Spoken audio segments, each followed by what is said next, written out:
All yours, Mary. Okay, I'm going to call the meeting to order. This is the October 13th meeting of the Coastal Resilience Advisory Committee. Under Mass General Law, Section 30A, Chapter 30A, Section 20, if anyone is planning to make an audio or video recording or transmit the meeting, they are required to notify the chair before doing so. Do we have anybody else making a recording of the meeting? All right, seeing none. Confirming member access. I am Mary Longacre, the chair of the Coastal Resilience Advisory Committee. As a preliminary matter, we'll confirm that all members and persons anticipated on the agenda are present and we can hear them. Members, when I call your name, please respond audibly. Going in alphabetical order, Gary Beller. Present. Thank you. I do not, oh, Sarah, there you are, thank you. Say hello. Peter Brace. Hi. I don't see Graham Dervich connecting yet. Matt is out, Ian is out, Jen Carberg. Here. Good morning. Fritz McClure. Here. And I'm Mary Longacre, as said. We have some speakers on the agenda. Andy Menz, can you say hello? Are you there at the computer? I think she stepped away for a moment. Oh, there she is. I'm here, but it won't work. Oh, it's working. We hear you. We So, can. yes, we're good to go. This is why we do these tests. We also have Sam Kefferson joining from Mass Audubon. Good morning, Sam. Good morning, everyone. Good to see you. And Charlie Stott will be joining us later, and Rob McNeil from the DPW will also be joining us later. I do see that we have some members of the public. Welcome and thank you for attending. Okay, introduction to the remote meeting. This open meeting of the Coastal Resilience Advisory Committee is being conducted remotely, consistent with Governor Baker's executive order of March 12, 2020, due to the current state of emergency in the Commonwealth due to the outbreak of the COVID-19 virus. In order to mitigate the transmission of the COVID-19 virus, we have been advised and directed by the Commonwealth to suspend public gatherings, and as such, the governor's order suspends the requirement of the open meeting law to have all meetings in a publicly accessible physical location. Further, all members of public bodies are allowed and encouraged to participate remotely. The order, which you will find posted with the agenda materials for this meeting, allows public bodies to meet entirely remotely so long as reasonable public access is afforded so that the public can follow along with the deliberations of the meeting. Ensuring public access does not ensure public participation unless such participation is required by law. Time permitting, this meeting will feature public comment. We encourage written public comment received at least 24 hours in advance of the meeting to ensure that your comments are read in as part of the meeting record. Written comments may be submitted to Vince Murphy by email at vmurphy@nantucket-ma.gov, and his email address is also available on our committee webpage through the town. For this meeting, the Coastal Resilience Advisory Committee is convening by video conference via the Zoom app as posted on the town's website, identifying how the public may join. Please note that this meeting is being recorded and that all attendees are participating by video conference. This meeting is being recorded by the town of Nantucket and will be available on the town's government TV YouTube channel after the meeting has concluded. Accordingly, please be aware that other folks may be able to see you and to take care not to share your computer screen. Anything that you broadcast may be captured by the recording. All supporting materials that have been provided members of this body are available on the town's website unless otherwise noted. The public is encouraged to follow along using the posted agenda unless the chair notes otherwise.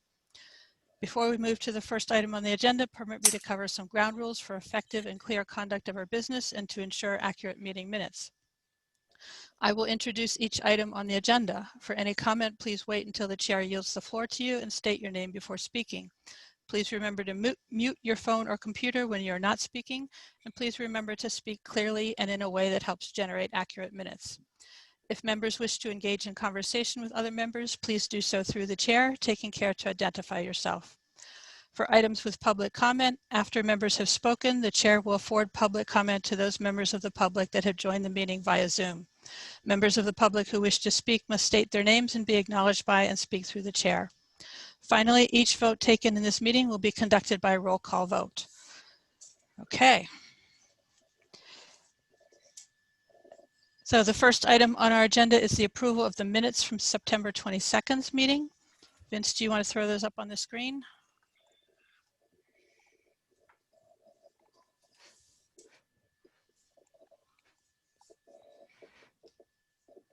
Everyone can see that? Yep. We can see that. Let me adjust my screen.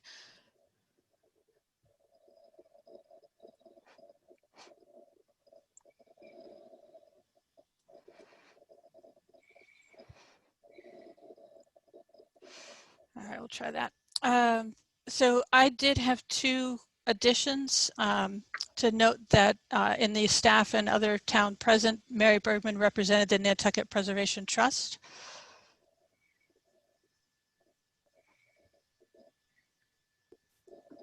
Okay, Mary Bergman, Yes. Nantucket Preservation Trust.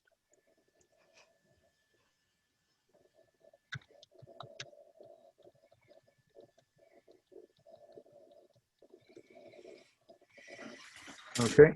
Okay, and then under the discussion items, item 4 towards the end, where it refers to Mary Bergman and Holly Backus reviewed the several events. It says that are occurring next week. Those events actually occurred the previous week, so it'd be that occurred last week. We change occurring, yeah. Did anyone else have comments or additions to the minutes?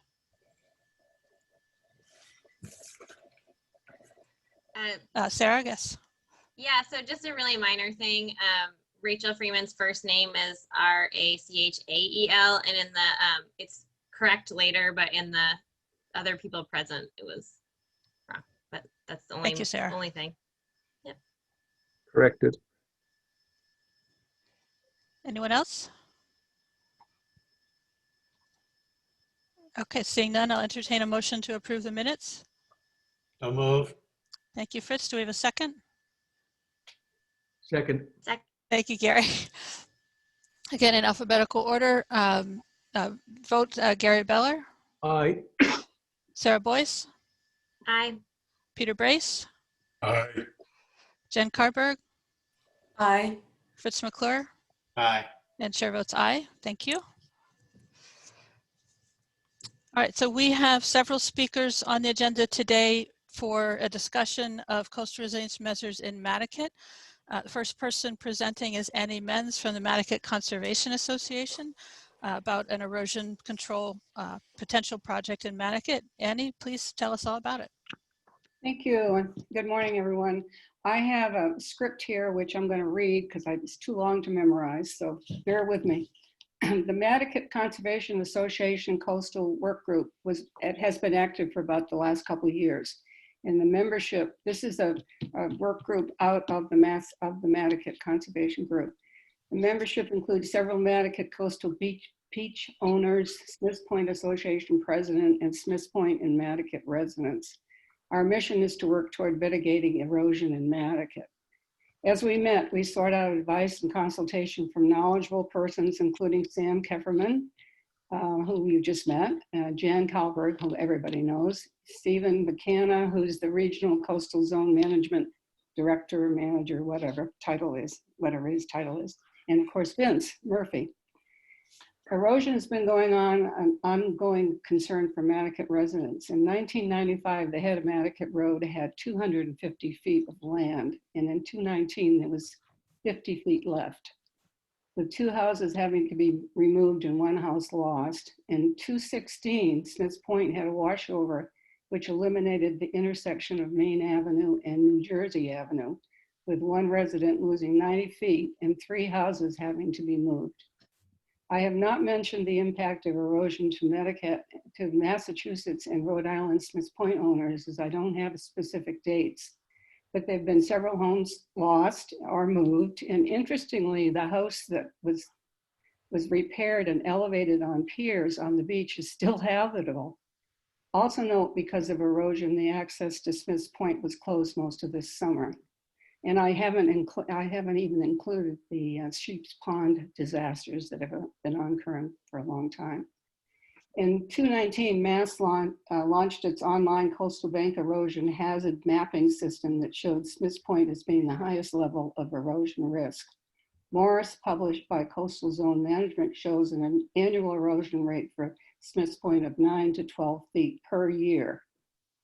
In the past, we tried to get the attention of the town to partner with different Nantucket entities and individuals, But the two storms, one in October of 2017 and the other in March of 2018, that was an eye-opener for not only us, Nantucket residents, but it got the attention of the town officials as well. Imagine losing a healthy marsh and the head of Hither Creek replaced with 3 acres of sand, some 5 to 6 feet deep. Also lost was the iconic Emery Still House and another house on the other side of the washover. Millie's Bridge also was a focus as the water force was such that concrete barriers had to be placed to prevent erosion and possible collapse of the pavement west of the bridge. As a committee, we decided to focus on acceptable mitigation of planting beach grass, a supported solution for beach nourishment and erosion prevention. We knew that the town had a plan to plant beach grass at the end of Nantucket Road, but it had not been a priority. Fortunately, in discussions with the Natural Resources Department, we were able to have beach grass planted at the end of Nantucket Road, and a plan financed in a cooperative agreement with the town and Nantucket Conservation Association to plant beach grass and native plantings in 3.5 acres of sand at the washover. Unfortunately, that has been delayed until spring due to the COVID-19 shutdowns. On a personal level, I lost all my marsh, pier, and water, and I have applied to the Department of Agriculture for financial support to plant beach grass on my property, and I'm hoping for a positive reply. Next on our agenda was to contact international marine salvager operator Joe Farrell, who owns Resolve Marine Company. His company is one of the world's largest ship salvage, marine fire protection, and hazardous materials response company in the world. His interest in erosion prevention resulted when he had to deal with a sand buildup when salvaging ships. He had firsthand knowledge in Nantucket when the BC Enterprise, a big ship, was stranded on the Quidnet shores in 2005, and he watched the sand build up a half a mile towards Sankaty Light. And he did write a presentation about this, which is available if you're interested in it.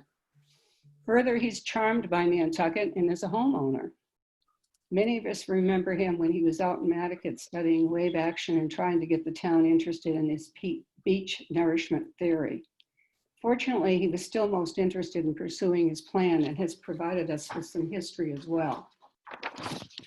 His history with the town and his commitment to saving Nantucket coastline dates back 16 years. And in October 2009, the Planning and Economic Development Commission unanimously supported his erosion test proposal, which was to work with Mother Nature and not try to defend against her. He believes that Mother Nature will do the beach rebuilding work. The original plan was to sink man-made structures beyond the surf line, reducing wave action on the beach. 2 articles, one in the Inquiring Mirror and the other the Nantucket Independent, noted positive quotes from several Nantucket past and present officials, including Andrew Vorse, Dave Franzuto, Linda Williams, Nat Lowell, and Sarah Oakay, with the recommendation to have the Marine and Coastal Resources Department take a lead in cooperation with the private entity. Unfortunately, the lead was not led and the plan went nowhere. Fast forward to today, as we work with Joe and one of his consultants, Gary Zarello. He's a PhD out of Florida, and he's a professor at one of the universities down there. Joe has since developed a nonprofit company, Our Lady of the Isle, named after St. Mary's Church here in town.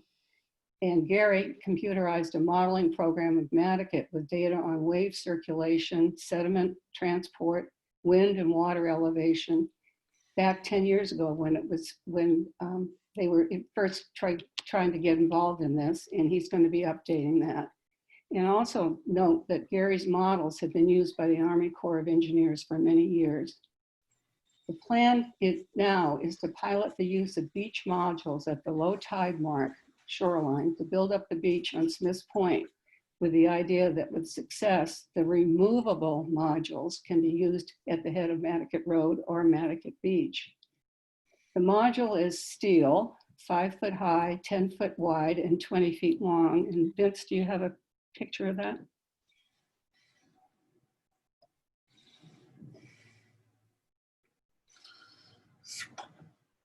The module is filled with water and secured in place with 300-pound mushroom anchors. The module can be then removed and replaced as the beach replenishes.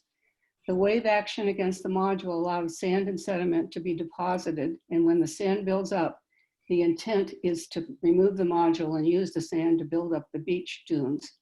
It actually is mimicking stranded vessels. The module is under constant surveillance by cameras in a shed, which is fitted with state-of-the-art current tracking and wave recording computer systems. That's the Our Lady of the Isle Coastal Recovery Program. This shed will be placed near the module site and thus allowing immediate response if a problem arises. Placement of the module would be with a Caterpillar excavator model 349, which can travel across beachland. Factors influencing the success of this pilot are many and are complex and costly. Our work group is committed to moving forward with this pilot plan, even with the knowledge that the Coastal Resiliency Consultation Plan is in progress, but because this plan's in its early stages, it will not be timely and might not even prioritize Nantucket. As you know, near Hummock Pond, that houses near Hummock Pond took a beating just 2 weeks ago, and word has it another house is in danger on the South Shore. Interesting, an article in Vanity Fair dated October 9th, 2020 by William Cohen. The title of the article is Mother Nature Plays Havoc with Billionaires' Beach Dreams. And it states that 60 feet of land had been lost in a week's time at the Cisco Hummock Pond area. The land in question for our pilot is owned by the town, and maybe Nantucket Conservation and Audubon. That will have to be checked out. Preliminary work will include updating the Nantucket modeling program and getting an understanding of present conditions related to sand, sediment movement, wind, velocity, and so forth. Any or all permits from landowners, the General Law, Chapter 91, Army Corps of Engineers, Nantucket Conservation Commission, Mass Department of Environmental Protection, Fish and Wildlife Conservation might be needed, and definitely the Select Board and maybe approval at an annual meeting. Other suggestions have been to complete a new risk assessment and cost benefit study to determine the best location for the module, such as the washover or at the head of Nantucket Road. I, for one, like the idea, as I believe the result would be to save the Nantucket/Ames Avenue intersection, as it is at risk. And although everyone in town government seems to be aware of this, there's been no proactive plan. And the only public discussion is about what happens after the intersection is lost. Like the folks from Smith's Point can drive on the beach or take a boat to get to the town, or don't get sick, people, and don't have an emergency and don't have need for portable water or mail or packages, and God knows not have any house fires. I know that's my soapbox, and I'm sorry about that, but it really upsets me. And however, a new risk assessment may not be necessary, as the 2020 Coastal Risk Assessment and Resiliency Strategies Assessment prepared by the town paid consultant firm Malone and McBroom identified Nantucket as one of the most at-risk areas for erosion, flood hazards, and sea level rise, and recommended taking measures to protect shorelines from encroachment and protection of beaches, dune, and coastal banks with environmentally responsible techniques. Environmentally responsible techniques. Another interesting finding in that report indicated that most buildings in Nantucket within 500 feet of shore are a combined number of Brant Point and townhomes, totaling 540 houses. With Nantucket homes, the next largest number at 274.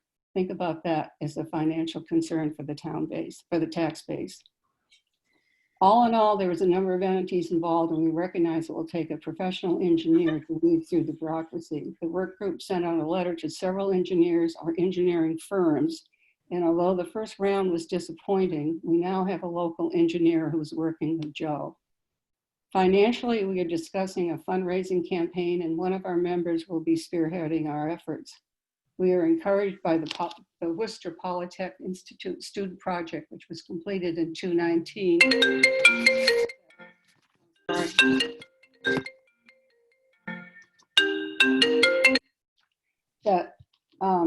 completed in 2019 that surveyed Nantucket residents. If you remember, 70% of the 172 respondents stated they would make an annual contribution of $1 to $499 for erosion control. That's annually, and several indicated a higher contribution.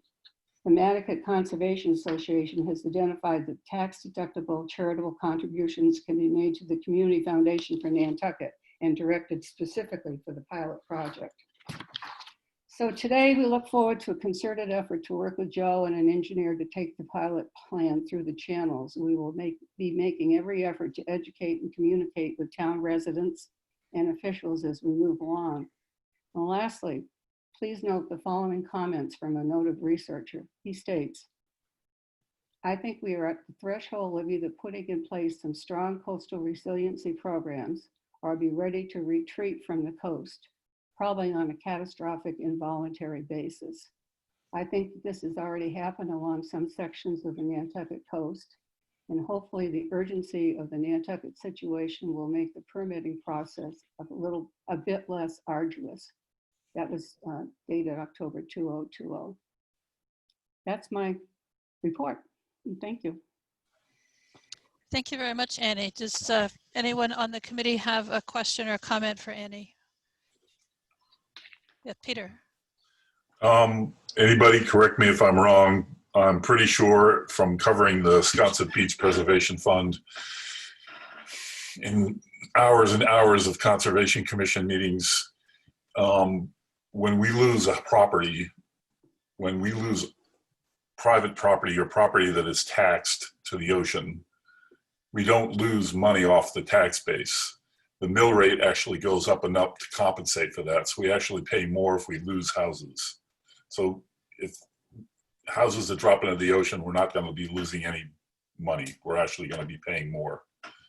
And I believe there was a person from the tax collection office that went to a Sconset Beach Preservation Fund hearing in front of the Concom to explain that, because SBPF kept bringing that up and they wanted to write that record. So I just wanted to make sure that that was out there. I believe you're correct, Peter, that the town will assess the value of the property, whatever number that is, whatever rate they have to in order to gather the funds that they need. So I think the way you said it is correct. You know, we all pay just a little bit more if there's less property to assess, but we don't, as a town, we don't lose any revenue. Right. Yep. Okay. Other comments? Yes, Sarah. Yeah, I just had a few questions. So I know you said Joe's last name, but I didn't catch it. And so I was just curious who Joe was. Ferrell, F-E-R-R-E-L-L. Okay. And my other question was, in talking about the model that looks at the wave action and the sediment transport, I may have missed this because I was trying to take notes. But was that already done at some time ago and you're looking to have them update it? No, it hasn't been. You mean the module and actually put it? No, not the module. The modeling of the sediment transport and the wave action, and that was. It was done 10 years ago, and they Okay. now have to update it, of course. Okay, thank you. I just wasn't sure the timeline of that when it was done. Okay. Annie, is that modeling something that the town has, or is that something that the Nantucket Conservation Association has? Who has the documents for that? The town does not have it. We had a presentation with Gary when we have one of our meetings, and he presented it, so it's available. Okay, but not in anyone's possession on the island that you're aware of, just belongs to the consultants? No, well, I have a copy of it. Okay. Yeah. All right, well, it might be something interesting to follow up and see what that looks like. Okay. Other comments from the committee members? Yes, Sarah. I was just wondering because when we're discussing this, it would be really helpful to see a map. I'm not really sure. I have a working knowledge of Nantucket, but I don't live there. So some of the exact descriptions of where the proposed areas are for placement, it's probably, obviously not necessarily important right now, but it would be helpful because I don't really know all the areas. And I know that Annie, you were saying that there are some ideas of placement of it, but I was just curious if there were some like actual proposed areas for specific placement. Vince, Well, do you have something to add on to that? Do you have a resource Not- available? I'll let Annie speak first. okay, but you know, the risk area is the intersection of Nantucket and Ames Road. Ames Road is the one that takes you across the bridge to Smith's Point. Nantucket Beach, if you know, anybody goes to that beach, there's very little beach left. And then of course, Smith's Point is eroding and they weren't even able to have beach driving over there this summer. So it's a matter of where, and since it's a pilot, they wanted to try it at Smith's Point first, so to make sure that what they think is going to happen will happen. So that's where we are with that. And I think a lot, Sarah, will depend on what the new technology tells us about the wind and sediment and sand and all that type of thing, where best to put it. Annie, for clarification, when you say Smith's Point, are you referring to everything west of Millie's Bridge, or are you referring No. to the sand past all the houses? I'm referring to the sand past the house. Okay, Yeah. thank you. Yeah, that's just why I meant a map would be helpful, because when you say Smith's Point, it's like a kind of big area. I mean, it's a general area. So that's why just a map in the future would be helpful when we talk about it. Yeah, that's a good idea. And I think we can show what the shoreline looks like now. So Vince, did you want to add something in? Yeah, just super quick. A map would be helpful, yes, but unfortunately, it's one of the reasons why I was thinking an engineer would be extremely useful to actually generate such maps and actually pick a location that would be of most benefit, where this method may be of most benefit. At the moment, Joe Farrell's idea is somewhat liquid, and he hasn't selected a location or determined where an engineer might choose to work mostly. So it is still a plan that's very much in development. And then just to speak quickly to the modeling that we saw from Professor Gary Cirillo, it was brilliant modeling. It was done, and this is kind of speaking to a point that I think Sam wants to get to in the comments as well. It was a model that was done in 2009, where the plan was at the time to have the beach modules set about 1 kilometer off of the end of Massachusetts Avenue. Since then, and then that was modeled in terms of wave action and wave heights reading the shore. When I saw the model, I didn't see anything about a sediment transport study, and correct me if I'm wrong, please, people. But it was all about wave heights. And now he wants to redo that, but also bring it right onto shore, repeat that modeling, and also at that point include the sediment transport study in that. So it will be very much updated. All right, thank you. Peter, did I see your hands? Yes. Yes. Amidst all the gloom and doom that we're talking about, I just want to say that it's kind of a good thing that vehicles weren't able to drive out on the Smith's Point this year, because when they are presented with no way to drive down the beach on the ocean side, they just drive up into the dunes and make their own paths. And Smith's Point, unlike Great Point, doesn't get the type of constant patrolling with rangers as Great Point does. So people just pretty much go where they want, and the habitat gets destroyed. So as a person who is out there a lot guiding people, I was very happy to see not too many vehicles out there anyway. Thank you, Peter. Fritz, yes. Just a question for Annie, just for the minutes. At the beginning of your comments, you mentioned that I think 200 feet of Nantucket Road had been lost, but I didn't catch over what period. 1995, we had 250 feet of land, and in 2019 there was 50 feet left. Yeah, thank you. Annie, if you're able to provide a copy of your comments, since they're already written, that would be wonderful for our meeting to have those to refer to in the future. As long as there's no one that's proofreading it, you're welcome. Don't worry, don't worry. Okay, sure.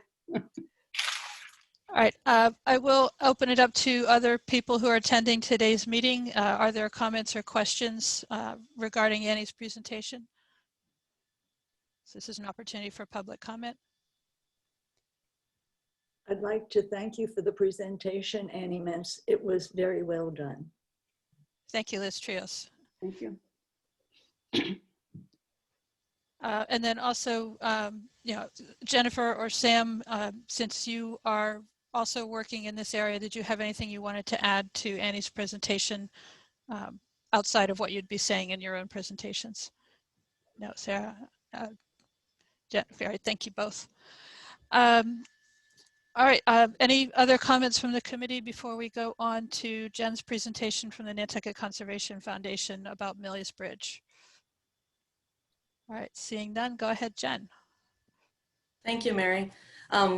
Vince, is it all right if I share my screen? I just have some photos that will clarify our presentation. Just 1 second. I'm going to make you a co-host so you can. Yeah. 1 sec. Okay, thank you. Thank you, Vince.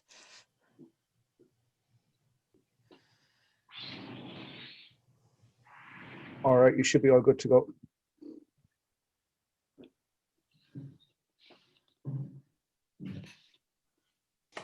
Okay.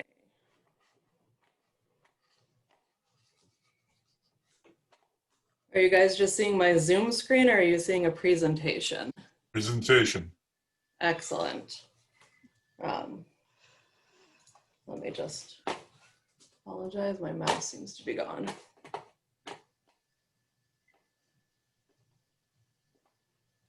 Okay, here we go. So really quickly, what I'm going to talk about is some of the work that we've been doing, that the foundation has been doing, tracking the large overwash that happened down at the salt marsh and the coastal wetlands near Millie's Bridge. And some of this Annie has already mentioned. Annie lives on the pond, Millie's Pond, as we call it, near Millie's Bridge. And we've been tracking what's been happening out there since the large storm that kind of took away that wetland resource area and eventually took away the stilt house. And just to place you so that everyone can see where we are, this is a picture of the resource area. It's actually a painting on the top that shows the pond ringed by salt marsh as well as large dune and kind of shrub stabilized dunes surrounding the pond. And then Halloween of 2017, we had an extremely significant storm over a number of days that actually took that dune that was vegetated, essentially pulled it up and pushed all of that sand into the pond. And at the foundation, we looked at this event and wanted to track how the resource areas were going to respond to this inundation by sand. So all of the salt marsh and all of the coastal wetlands that were there ended up being covered by large amounts of sand. And we wanted to track if the resource area could even recover, how this area would stabilize naturally, because now that it was all exposed sand, it became extremely unstable and less resilient to future storms. And we wanted to see what would come back and if the natural resources would come back. And so we've been tracking this site since the storm itself. And I really like these pictures here because it shows that first year following the initial storm, taken from the same vantage point. And actually the dock that you see in the first picture was associated with Annie's house. And you can kind of use that as a reference to track the really significant changes in this site. So the first photo, October 17, was taken almost immediately after that first storm, and you can see the significant push of sand. But what continued to happen through that year is that into the early part of 2018, we got a whole series of, I believe it was 3 back-to-back weekend storms that ended up pushing more and more sand into the site until by the end, there were no natural resources left surrounding that pond. There was just sand. So our objectives at the site were to go out, one, see how much sand was there, see how the sand and dune elevations changed over time if the dunes began to rebuild itself, and see what the vegetation began to do. This is a really great aerial photo of March of 2018. So right before some of those second waves of storms in that summer. And you can actually kind of see how the water is moving up from the ocean side over that sand face and into Hither Creek eventually. And you can see Annie had mentioned, you know, that the concrete blocks have been placed to protect the bridge here. You can see those alongside Millie's Bridge. And what you can also see that the water, as it was coming in with high tides, this area is getting high tides from Hither Creek and then also occasional washover from the ocean. And the areas out here that hadn't been covered with sand were actually killed off due to excess salt water on top of them as the tides preferentially moved around the sand base as opposed to having that big pond that they could exist in before. So what's been happening since then and what we've been monitoring, this is an aerial photo with some GIS layers on it. The big color layers are the areas of sand in the area that we had GPSed every year, immediately post the first storm and then every year since. And what we saw was that probably with each storm advanced farther and farther around the pond until all of the natural areas were covered almost immediately. There has been some regrowth of vegetation out there, which we'll talk about in a minute. The other piece that has happened is that some unauthorized snow fence was placed at the top of the dune. So we set out initially monitoring elevation along where the dune had been. And then this fencing got placed in, which kind of fed into our research and our story out here. And what we found over time since 2017, since this happened, was that naturally the elevation stayed fairly low across the site. As soon as the snow fence was put in place, we saw significant increases in elevation along that snow fence line as essentially the snow fence captured sand that was, you know, blowing or being deposited along the shoreline and helped build the elevation of the dunes over time, which, you know, from the perspective of stability of the pond in this area of the shoreline is excellent. Although there was nothing else stabilizing that dune except the snow fence, which could be potentially taken out within a larger storm. So what we were also tracking was what the vegetation was doing naturally out there and seeing what could come back. And essentially what we found is that none of the salt marsh or the wetland areas that existed before are going to come back in this site. They were buried under too much sand. As Annie said, there were some places where there were up to 2.5 or 3 feet of sand deposited on top of the natural resources. And it was just too much for the salt marsh to grow back through. But we have seen a lot of dune plants establishing naturally across the face of that whole sand expanse. And in the photo on the left-hand side, this is last year, August of 2019. And all the green that you can see spaced out across that sand bluff is mostly beach dune grass. And then the photo next to it, I actually went out and took this morning from the exact same spot. And there's significantly more dune grass growing out there just on its own. So it's naturally starting to stabilize, you know, although we're 3 years out from that storm, and it's kind of been one of these things where we're watching it and saying, okay, the dune is rebuilding, the grass is stabilized, the vegetation is beginning to stabilize it on its own, but it's happening slowly. So we could still have another significant storm that could take all this out in one blow. This is the only graph that's in here, but I just wanted to put it up here because it shows some of the monitoring that we've been doing over time. The dark blue is 2018, and then the light blue is 2019. And so essentially as you go across the graph, each year we've been getting more and more different kinds of plants that are growing out there. So the species diversity is increasing as the dune starts to rebuild itself, which was really great for having a complex dune system.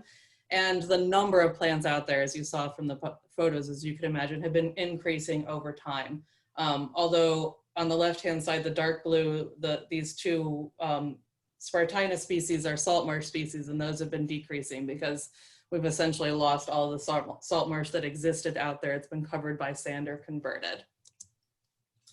And then just the last piece to this project that we're working on out here is that the town, together with NCF, and the pushing of the Nantucket homeowners, began looking at a stabilization project. So taking advantage of all of the dune fencing that's been put in place already to build up that dune, and then taking advantage of the species that have already started colonizing, seeing if we could essentially accelerate that dune stabilization that's happening.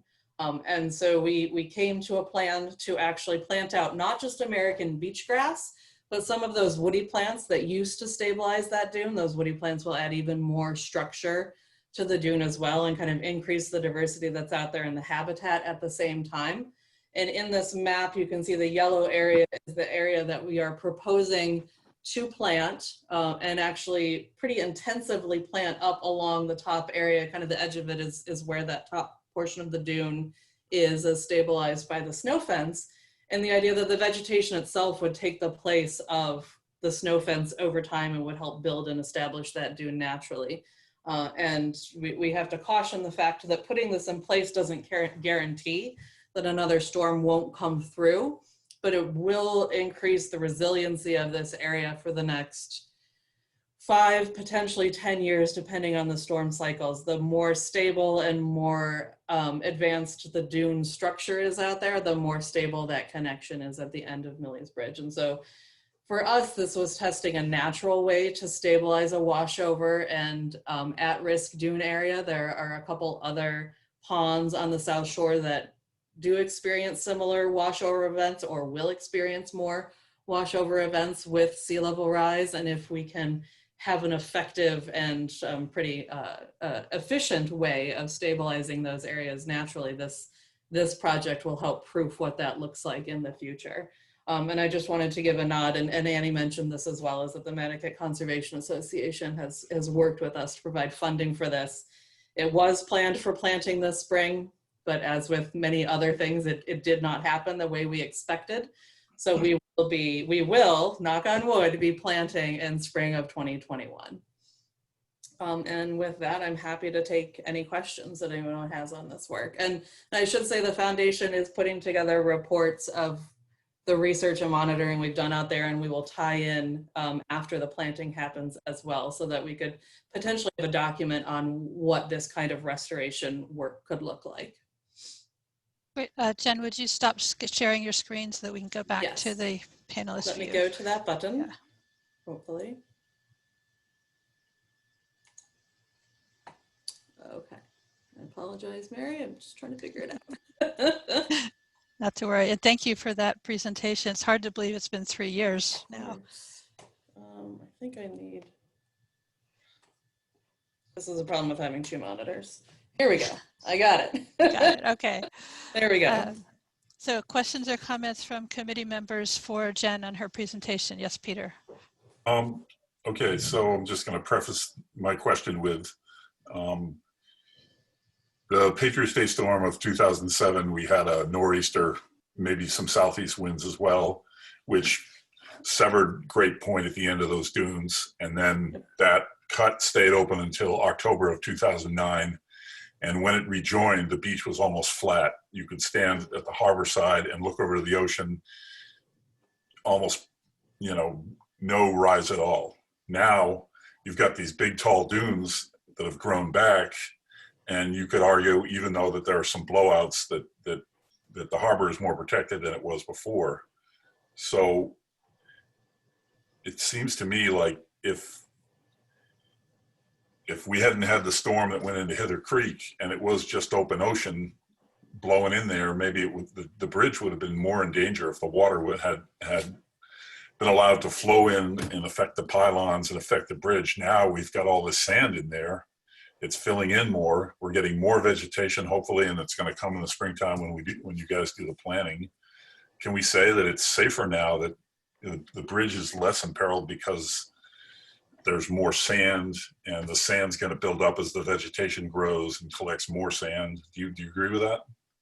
But if I could just, before you start, I would say it's not safer for the Emery's house, which is gone. No, the Emery's house, the Emery's removed their house, so it's not there anymore. Yeah. Jen, go ahead.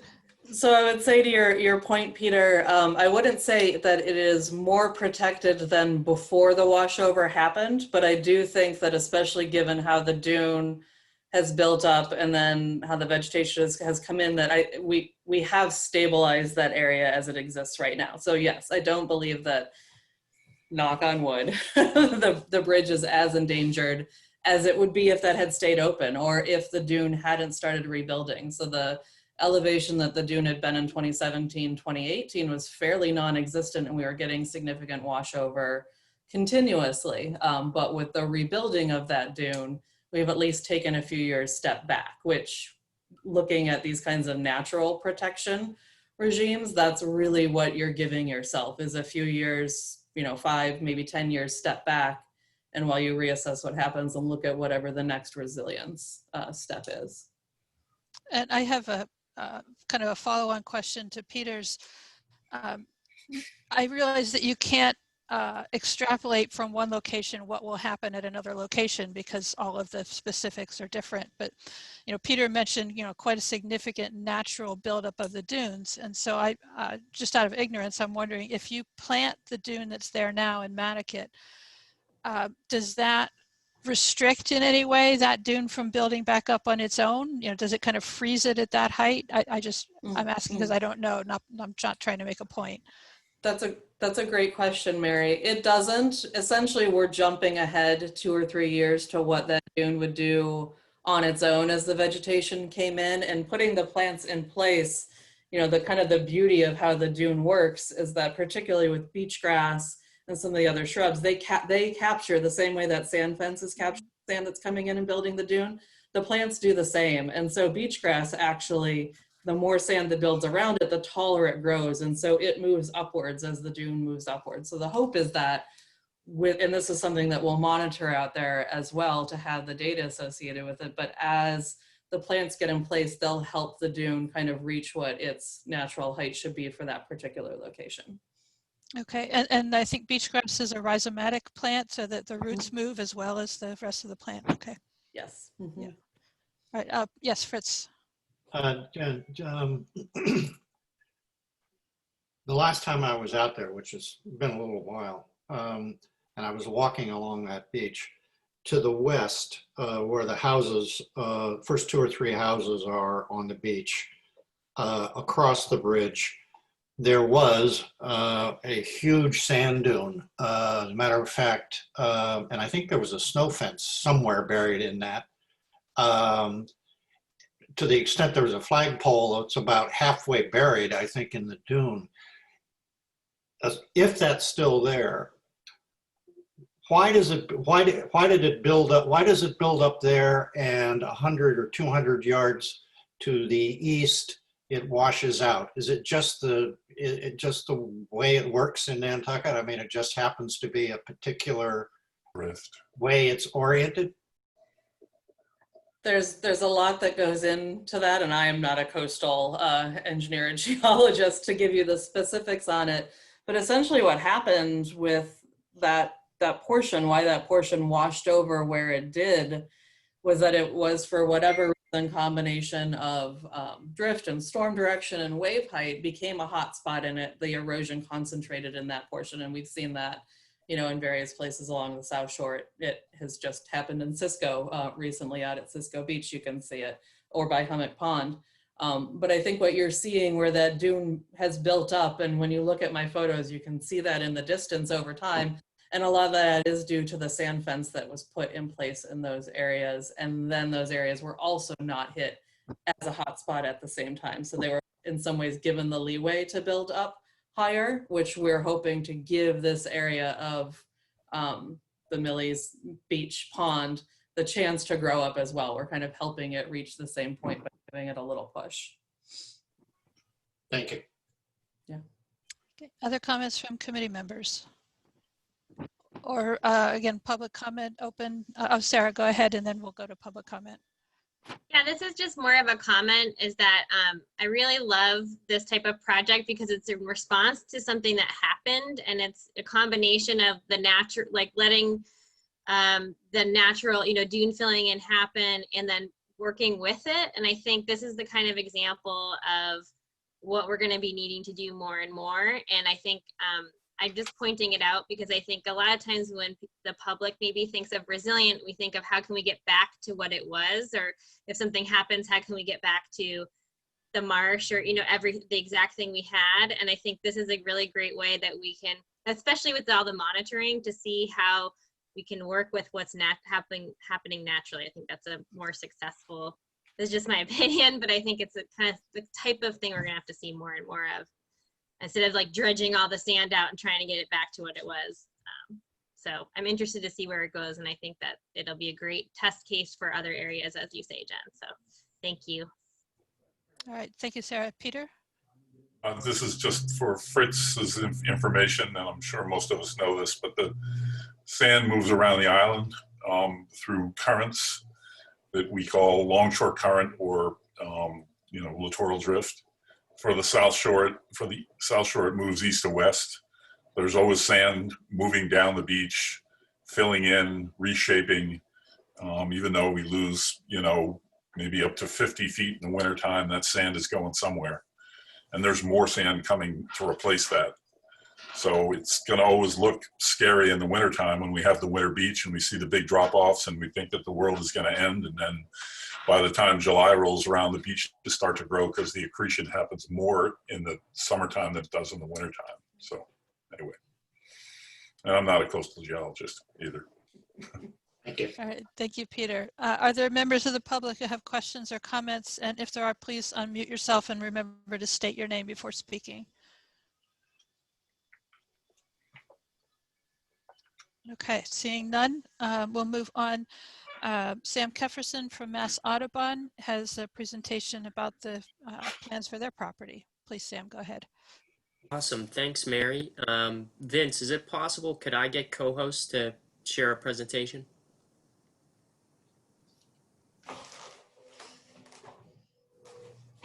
Done. Beautiful. Thank you. All right, let's get this up here. All right, well, thanks to the committee and members of the public for the opportunity to share plans for Mass Audubon's Smiths Point properties in light of climate change and sea level rise and coastal erosion. So just to hop in here, I've got a little map of Mass Audubon's properties on Smiths Point. Just let me know, can people see my cursor? Yes, Yes. we can. Okay, great. So, but yeah, we've got some smaller properties. It's in total, it's about 12 acres, and we can see here the largest parcel is actually behind the Crooked House here and was actually donated by Mr. Rogers, which is a cool little fact. But most of the focus today is going to be on here on the Millie's Pond parcel. So taking, before we take a closer look, it's also worth mentioning that last year we had worked with the Natural Resources Department as well as the Harbor Master for the beach closure at the end of Mass Ave, where erosion posed a risk to vehicle passage at high tide, as some other members of the committee had mentioned earlier. So this picture looks familiar, and thanks again to Jen and Vince for providing me with this graphic. But this is an image of the town and NCF's joint planting proposal to stabilize the dune. And I love looking at this because I had come to Island after this event had taken place, and it really is surreal to see the extent that this washover had changed the landscape, looking at that extent of sand. And although this is it's a jarring example, as Peter and other members had mentioned, coastal ecosystems are dynamic. They're at the mercy of forces of wind and waves, and that's part of what makes these areas so productive for threatened and endangered species, such as piping plover and a host of tern species, which Mass Audubon monitors. And I know Vince and I had talked about mentioning marine mammals, but that's not as much my background, so maybe I'll leave that to him. But I'm going to focus mostly on birds here. So just some photos collected through time, but with this washover event that happened, it's well understood that these washover fans represent excellent habitat for these species, and that issues of natural erosion and accretion on and off island of coastal areas is being further complicated by issues of climate change and rising seas for both humans and wildlife alike. And so with the expected increase in storm and hurricane frequency and sea level rise, suitable shorebird habitat is expected to be diminished greatly if it can't migrate inland. And the real barrier to that is human development. If we have hardscapes, paved roads, salt marshes, or beaches aren't able to make that migration, and that habitat ceases to exist. So that said, this area definitely represented like excellent new habitat for these threatened species that I mentioned, being the piping plover and other tern species. And that had been confirmed by the Natural Heritage and Endangered Species Program with Mass Wildlife. And so currently, internally, we're exploring options to balance those objectives of climate adaptation and resilience, along with bird conservation and endangered species protections. And luckily, we believe that it's possible to accomplish both through a joint planting with the town and NCF. It would just take some adjustments to do so. Some examples of that can be the time of year when we conduct the planting, that it doesn't coincide with the coastal waterbird nesting season, as well as maintaining spacing of the plantings themselves, of the dune grass, to maintain some interstitial area that lends itself towards suitable nesting habitat for these species. We also want to avoid using plantings that could represent perches for predators. But with this map here, the red lines indicate the tax parcels, and you can actually see the old outline of Millie's Pond. We have an approximate of the town planting here at 0.68 acres. And then what right now we are considering planting is about 0.3 acres. And this is kind of on the top or the back side of the dune that hasn't established. And from some of the pictures and work that Jen has done that I'm very grateful for, it's really interesting to see that a lot of vegetation has already happened in this area, and we just, as Sarah had said, we're trying to facilitate this rewilding. So just trying to speed up the process. It's also worth mentioning, in addition to a dune grass planting to stabilize the area along with the town and NCF, we are considering the potential of a salt marsh restoration. And this is a lot due to Jen Carberg's work in the area. And I've actually had the opportunity to go on some walks with her out there, and we've seen indicators through hydrology and redox in the soils that this northern portion that is highlighted in orange could lend itself toward returning to a salt marsh. And some of the benefits, if that project were to be pursued, is the ecosystem services of carbon sequestration and flood control, increasing the community resilience in the local area. Also that it is only 0.3 acres, but we both felt that that was kind of a benefit.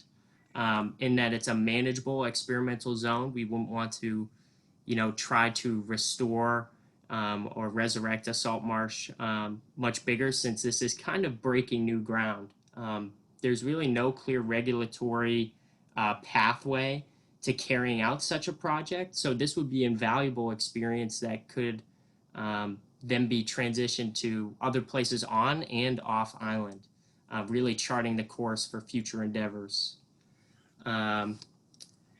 But with that, I'd just like to say that I think Peter had mentioned the doom and gloom. I just think that this, overall, this effort from all involved is extremely valuable because Nantucket and the Nantucket community have such a powerful story to tell, and much of it's still unwritten. I think our work in balancing the objectives of coastal resilience with endangered or threatened species protections is so important, because these conversations and this kind of false dichotomy of putting one against the other, it's going to become all that more common. And so I think in working together, we're really pushing that conversation forward and being prepared and having the tools and models in place to be more proactive in the future when it comes to increasing community resilience. So with that, just want to say thanks again to the committee for the opportunity to speak. and looking forward to you all, looking forward to working with you all to move forward to a more resilient Nantucket. So looking forward to your questions. Thank Thanks, you, Sam. everybody. And can you stop the screen sharing so we return to the gallery? You got it. Great, thank you.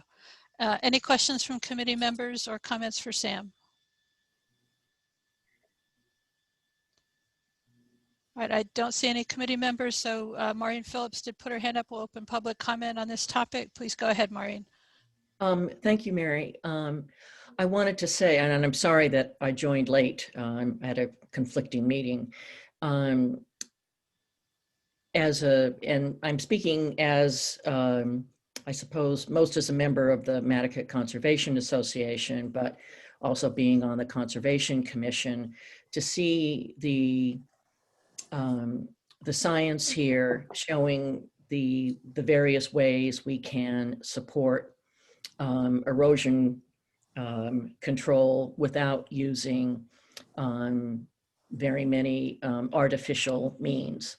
I was really heartened to see the fact that salt marsh might be reestablished. I didn't realize that, that was possible. And, on the Concom, we're always looking for ways to, maintain what's there that are intelligent and non-destructive. And so, I mean, this whole process here is of enormous help. And especially as we look at, especially along the South Shore, other areas where we're going to be able, when I say we, the island, where we're going to be able to, support the shoreline in this natural way. It's incredibly valuable, and to have all the people working together, all the resources we have, it's a really good example for the rest of the island. And we're also, I suppose, fortunate that we don't have the density of expensive homes or long-term held homes where we've got, we have to really worry about managed retreat from those homes. Although we were just talking, I was at the Nantucket area plan meeting before this, and zoning is a way to help control when people want to rebuild where they were, and changing density allowances and such. It's another tool that is essentially a natural tool, letting things go. So I think the value here is goes well beyond Nantucket, and I guess that's really my main point. And I thank everybody who has worked on this, and I know our association thanks Annie Menz especially, and her involvement has been incredibly helpful. So thank you. Thank you, Maureen. Other comments or questions, either from the public or from committee members? Okay, seeing none. Charlie Stott, just let me confirm, has not joined us yet. I know that he had another meeting this morning, and so he hoped to be able to join around 11. Rob, if you can jump in and go in front of Charlie, that would help. Happy to. Thank you. So I'm sorry, this is Rob McNeil from the DPW speaking about the resilience of Nantucket bridges. Thank you. Go ahead, Rob. Thank you very much for having me. So we've taken a look at Massasoit and the Ames Avenue Bridge, 2 of the 3 in town. The other is the pedestrian bridge out in Sconset. And so Massasoit, I'll focus on first. There's a number of different goals that we looked at through the Mass DOT Bridge Manual evaluation criteria. We are looking to improve the overall safety of the bridge, extend the bridge service life and safety as mentioned, increase load carrying capacity, improve roadway alignment and safety for the approaches to the bridge, limit impacts to the environment, social and economic life, and overall cost efficiency. Those are sort of the measuring sticks that we use when going through reimagining these bridges. And so specific to Massasoit Bridge, modeling just conceptually a complete replacement, which would be essentially widening it to a modern facility that would include two-way traffic, 2 specific lanes, accommodations for bikes and pedestrians to include probably bike shoulders, but bike lane shoulders and pedestrian sidewalks. And when you start looking at the footprint changes from what exists out there today, considering it's a timber bridge and a modern bridge would likely go in as precast concrete on precast concrete piers, you start to really take a look at, okay, well, what are we trying to achieve here? And is this in keeping with, you know, the local environment in so many different ways? Complete replacement conceptually was somewhere in the neighborhood of $3.3 million. So once again, we take a look at who's served by this bridge and the expected life. We're talking about a 75-year design life if completely replaced. And the point is that with relatively substantially less investment, somewhere in the order of about $750,000, we could extend the life of the bridge and essentially add a pedestrian walk off the existing bridge in timber to provide both users out of the travelway, but also people that are frequenting the bridge to be fishing, or as a lot of people like to, they like to use the bridge for trying to grab the turtles or feed the turtles. So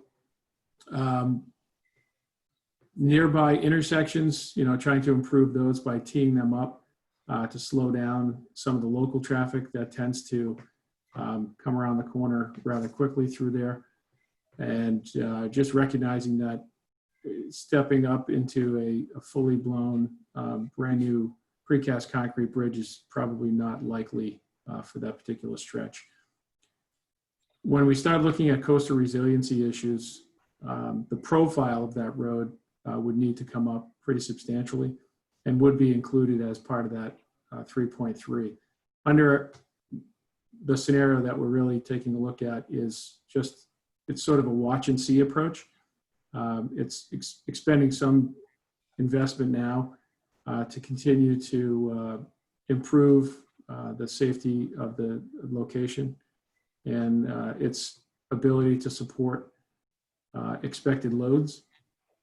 But it's not a complete replacement, and it is sort of, again, a wait and see approach to take a look at how severe it's going to get.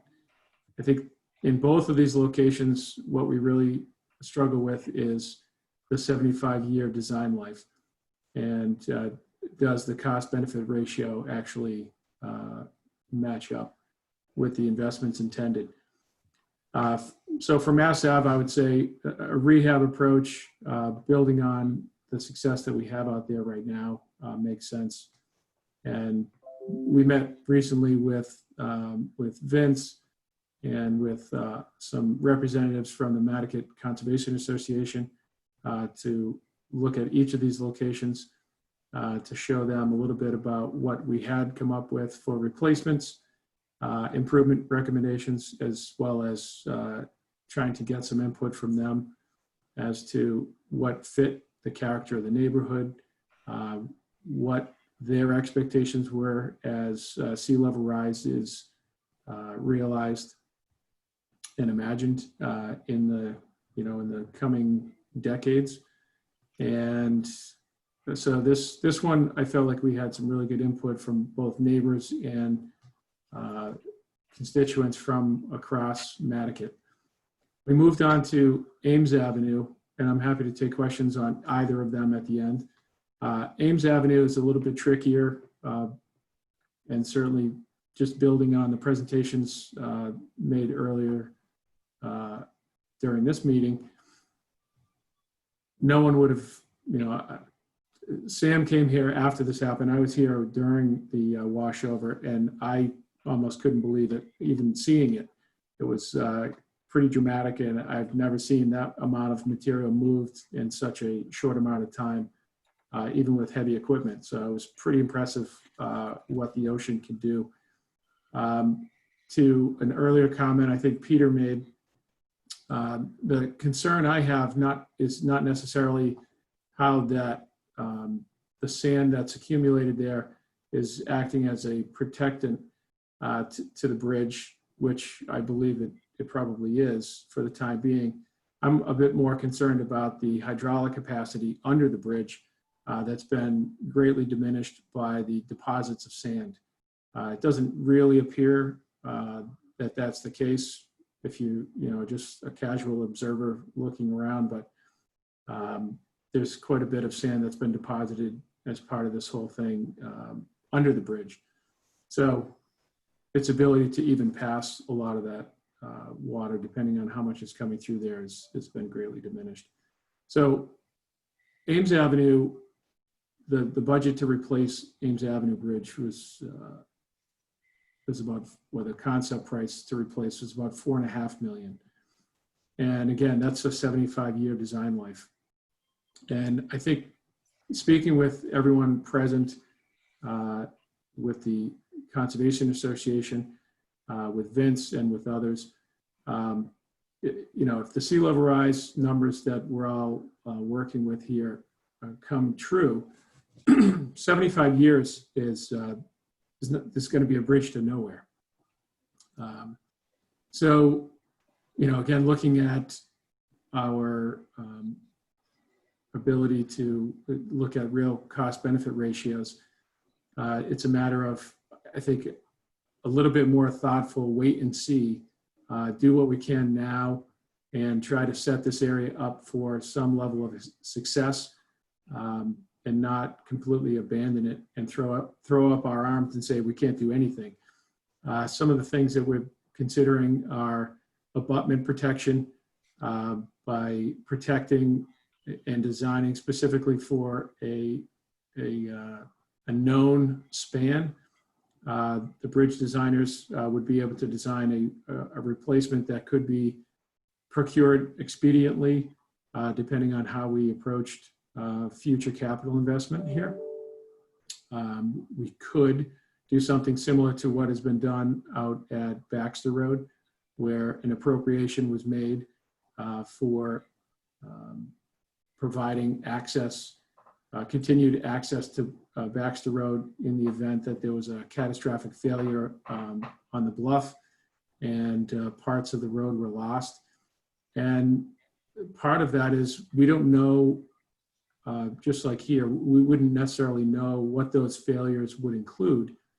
We could only plan for, some scenarios and have some idea on how to approach it. And I think there's other discussions that, it's fairly safe to think that the Ames Avenue, Nantucket Road intersection at the top of the hill is likely to be gone even before the bridge, just based on the alignment of that intersection with the leading edge of the ocean. So there's a lot to balance out there in those discussions, and alternatives certainly are something that need to be further investigated. If easements need to be put in place, they haven't been and certainly would need to be. And we can go from there. I think one of the reminders to folks that, about access is we sort of need to look at this in a couple different ways. One, no matter what we do, it's likely to be quite expensive. You know, road building out here on Nantucket is expensive, as well as property is expensive. So anytime we put the two of them together, it's a very expensive ordeal. So Ames Avenue in and of itself, you know, if we're looking at the bridge footprint area, can be as expensive as $4.5 million if we were to completely replace it. But I think it's more of a, what can we do in the short term to improve it within a reasonable time frame, or for a reasonable life expectancy, and for a reasonable cost. And so those are some of the concepts that we've been kicking around. Vince, if I do have the ability to share my screen, I'm happy to show the base plans for the two areas for the committee to take a look at as well. That's done. You're a co-host. All right. Thanks. Bear with me.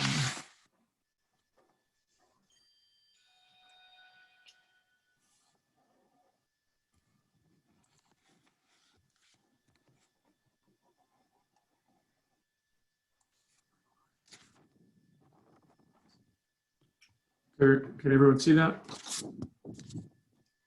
Could you zoom in a little bit, perhaps, Rob? Is that better? That's better, thank you. Okay, so as you see here, this is the existing plan. It just shows the Massasoit Bridge. The north arrow is up at the top here to reference Red Barn Road and South Cambridge Street from Nantucket Road, and essentially focus on the west side. Its intersection with Midland Ave would be reimagined and slightly modified to better tee up those two roads and better channelize the traffic, both to provide increased visibility to be able to yield if users were already on the bridge in both directions. And likewise, looking at Long Pond Trail, teeing that up to Massasoit Bridge Road, and coming in with Red Barn Road a little bit slightly different. Again, with an eye for just the single lane but bi-directional traffic. And so that existing bridge would be outfitted with a pedestrian way on one side to allow people to fish or dangle chicken for the snapping turtles down there. Profile wise, we have a very flat approach, an extremely flat bridge, and then a rather steep incline going away down Red Barn Road. And under the complete replacement scenario, is interesting. This particular area would be, the bridge itself would be raised an entire 5 feet. Just as a reference, next time you are standing on the bridge.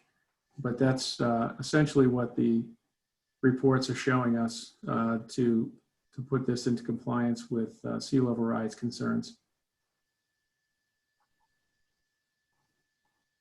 The second is out at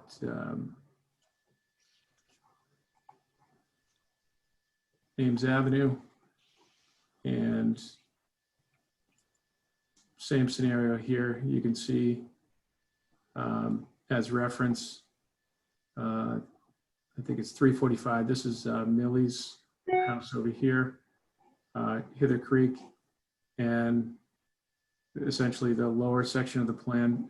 Annie's house is off to the right here, and this is the area that was washed over.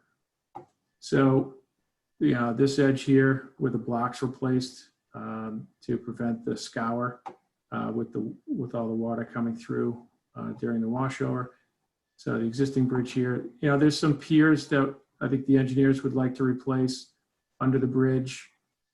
There's certainly a pedestrian walkway there now, and that would be enhanced and improved for accessibility and those sort of things. But some of the concepts, or at least one of the, I think, better approaches right now is to consider putting in some level of sheet piling around the existing abutment on both sides to be able to protect against future scour event. And what that would do for us is ultimately protect the abutments or protect abutments that would be set at a specific distance apart that if left in place during some kind of a catastrophic failure event could be, again, quickly, expediently replaced with a bridge that was either already specified or hypothetically already purchased and waiting in the wings in storage somewhere.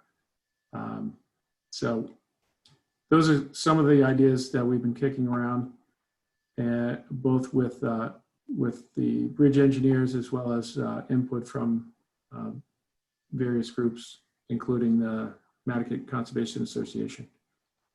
Happy to try to take any or answer any questions people may have. Okay, Rob, could you stop the screen share, please?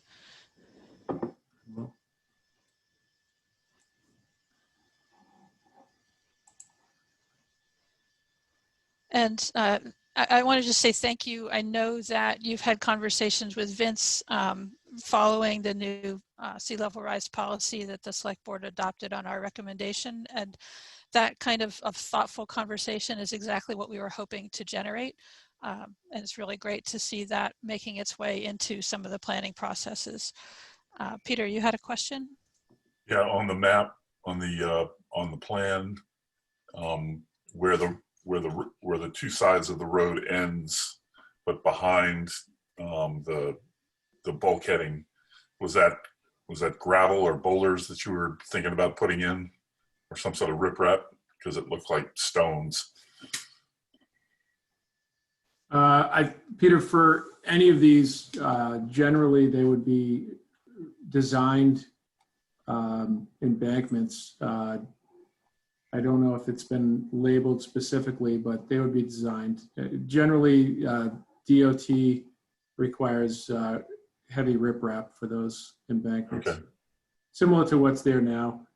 At least on Ames Avenue, there's behind the guardrail, it's riprap embankments. Most of those have grown in.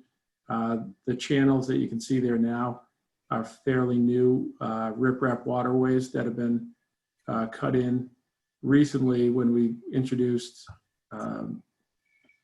the Cape Cod berms on Ames Avenue, which allows the water to relief off both sides before getting to the abutment.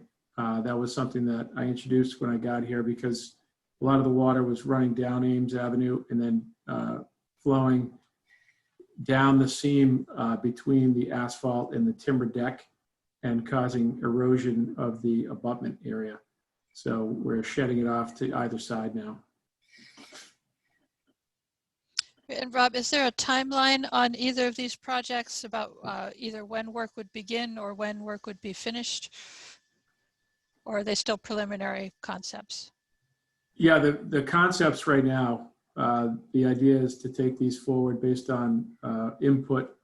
And I think we're getting to the point, continuing discussions with folks like yourself and others before we take the concepts to the select board for the nod, which would take us into the final design for whatever options that we deem appropriate.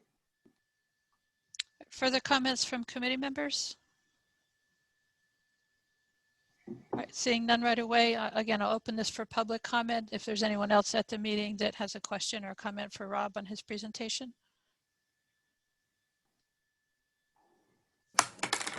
Sam Stan speaking. Thanks for the presentation, Rob. You had mentioned, I think it was Massasoit raising it about 5 feet in response to sea level rise projections. I'm just curious what projections you used to see if 5 feet would be sufficient. Sure. That's a great question. I would have to dig through a pretty hefty report for that, Sam. I will get you an answer. I know that the committee's policy recommendation on uniformity along coastal infrastructure projects was published after this. So whether I did forward it to all of our engineers, but whether that was specifically incorporated in this or they used their own, I don't know. But I'll dig it out and get that to you through Vince. Great. That sounds good. Yeah, I've just seen, I think by 2100 can expect anywhere up towards 2 meters of sea level rise. So, yeah, I'd love to see that. Thanks, Rob. You got it. Thank you. Sam, just asking, have you seen the select board's policy adopted in August? I have not, no. Okay, Vince, would you forward that over to Sam, just so he's aware of that? That's our official sea level rise guideline. Again, to Rob's point, that may or may not be what was used in this particular project, but it would be good for you to have that reference. For sure. Rob or Vince, if it's more appropriate, the Massasoit Bridge, is that an alternate route for access to Nantucket in the event that the Nantucket Road is impassable for any reason? I mean, it has been used as a alternate route, as a detour, for instance. The thing is that it actually travels over private lands, private properties. So there are, you have other alternates through Eel Point as well, in the event that Nantucket goes down, but it certainly is one of them. And thankfully not the only one. Yeah. Is that part of the planning process in terms of reinforcing or replacing that bridge? As far as ensuring an alternate route? Yes. Certainly. Okay, thank you. Other comments or questions? Okay, seeing none, Charlie Stott has joined us. Thank you, Charlie. He will be presenting from the Nantucket Conservation Association about a proposed citizens article. Take it away, Charlie. And for reference, a copy of that was emailed out right before our meeting to committee members. And Vince, if you make sure that that is included in the minutes so that people have that available.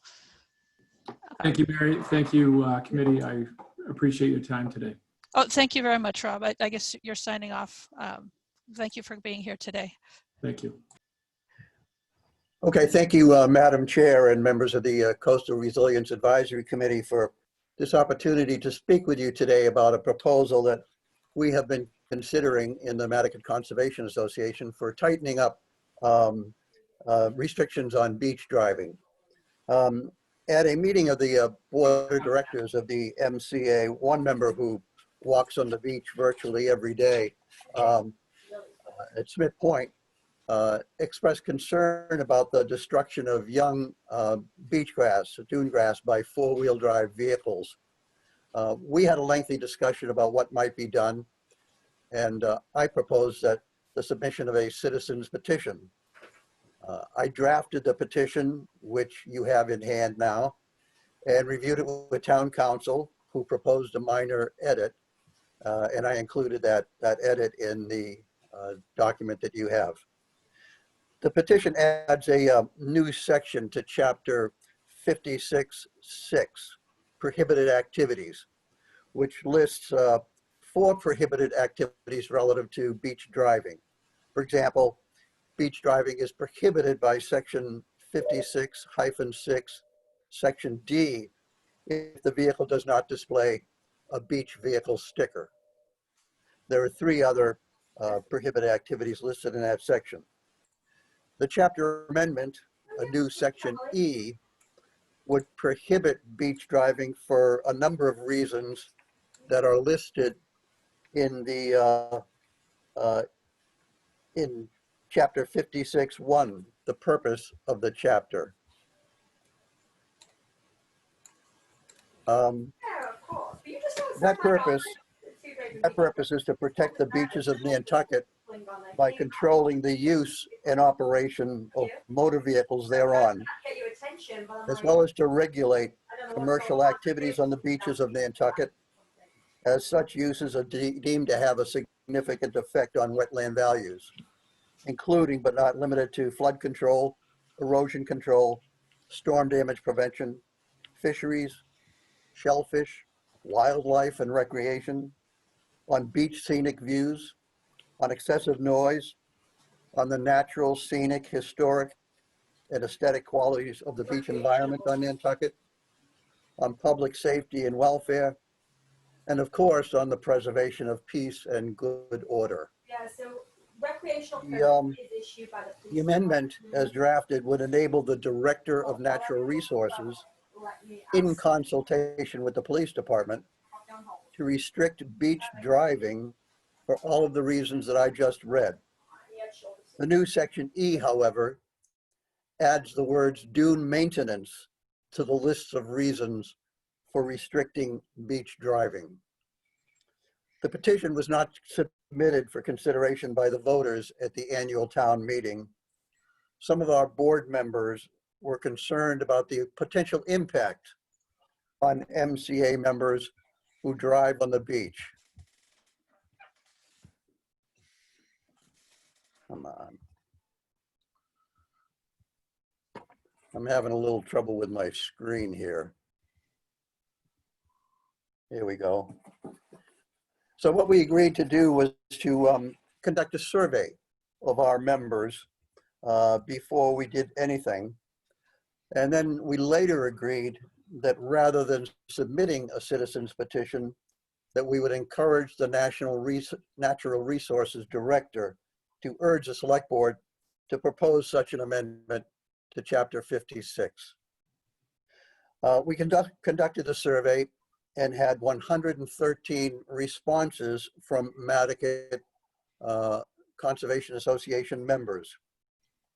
Interestingly, although 40% of the respondents reported that they drive on beaches, 79% supported the bylaw amendment to restrict beach driving where coastal erosion and dune maintenance could be compromised. You've read the proposed bylaw, the citizen's petition. If you have any questions, I'd be happy to attempt to respond to those questions at this time.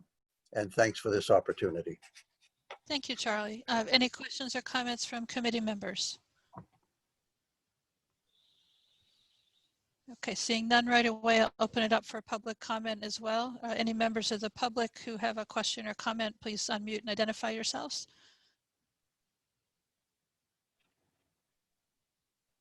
All righty. Well, Charlie, you've silenced the room.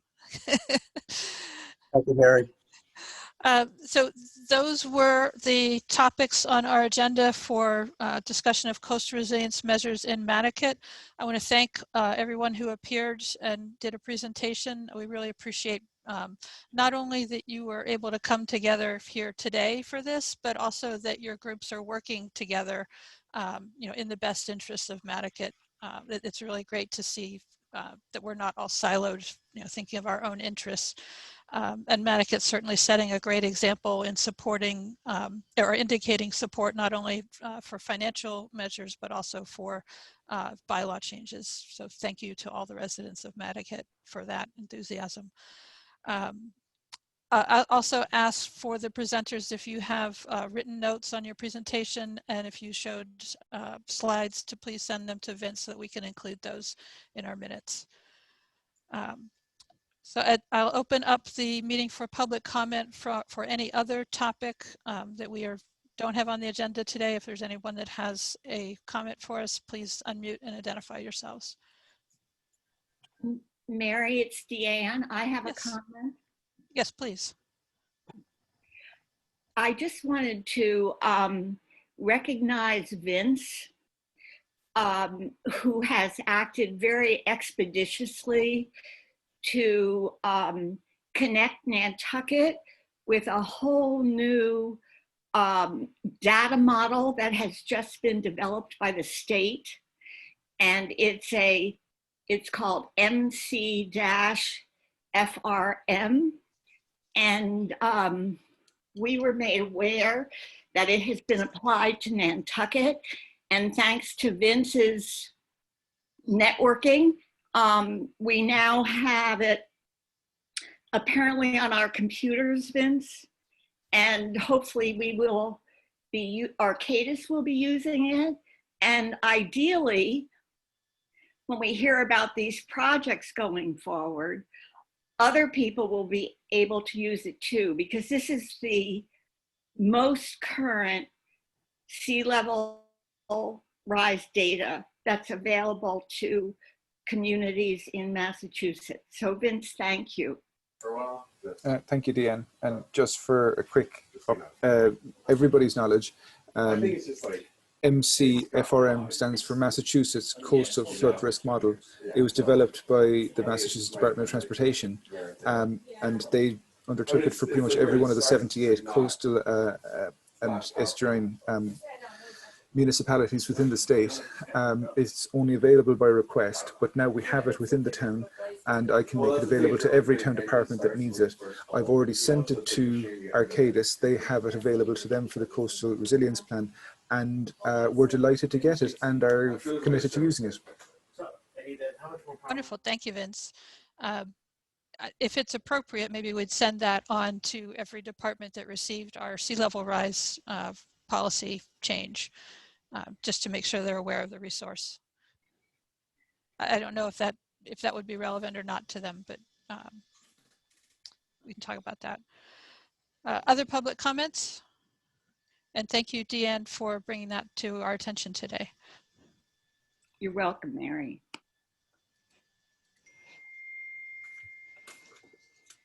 Okay, seeing no other public comment, we have a discussion of future meeting topics. So as always, I invite you to send any suggestions to me and to Vince for future speakers or future topics at the meeting. But we also have an opportunity that's come up that I wanted to bring to the committee. We would have to change our meeting time and potentially our meeting date. This is Chip Fletcher, who was recommended to us by RP Eddy, and I happened to see that he was on an American Shorelines podcast recently, and that link was sent out to everybody. Vince, would you make sure that the 2 links I send out are included in today's minutes as well, so that it's available to other people? And when I listened to the podcast, he had a number of interesting public policy suggestions. And I thought it would be nice to have him speak to us in more detail on what those policy suggestions are. He is in charge of a coastal resilience program in Hawaii. So that opportunity is available, but obviously because he is in Hawaii 6 hours behind what we are, a 4 a.m. appearance is not likely. He is available starting at 7 a.m. He also teaches class Tuesday mornings. So the availability is a little touchy. We would have to shift to an afternoon time just to accommodate the 6-hour time difference. And because he teaches on Tuesdays, we might also have to shift to a different day. I wanted to poll the committee and see if that was something that you're interested in doing, and if so, what other day or time could we manage to meet in order to allow that? First, I guess let me ask, was anybody else able to listen to that podcast that was sent out? Okay. Any comments on holding a meeting at a different day or time in order to have him speak to us? Jen? Can I just ask Mary? So I didn't get a chance to listen to the podcast yet, but could you just clarify a little bit of who Chip is and what kind of information we would gain from speaking with him?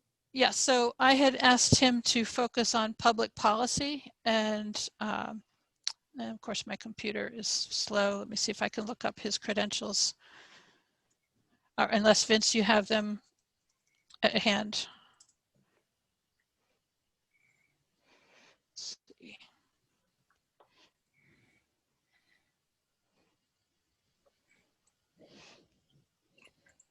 So pardon me while I look that up.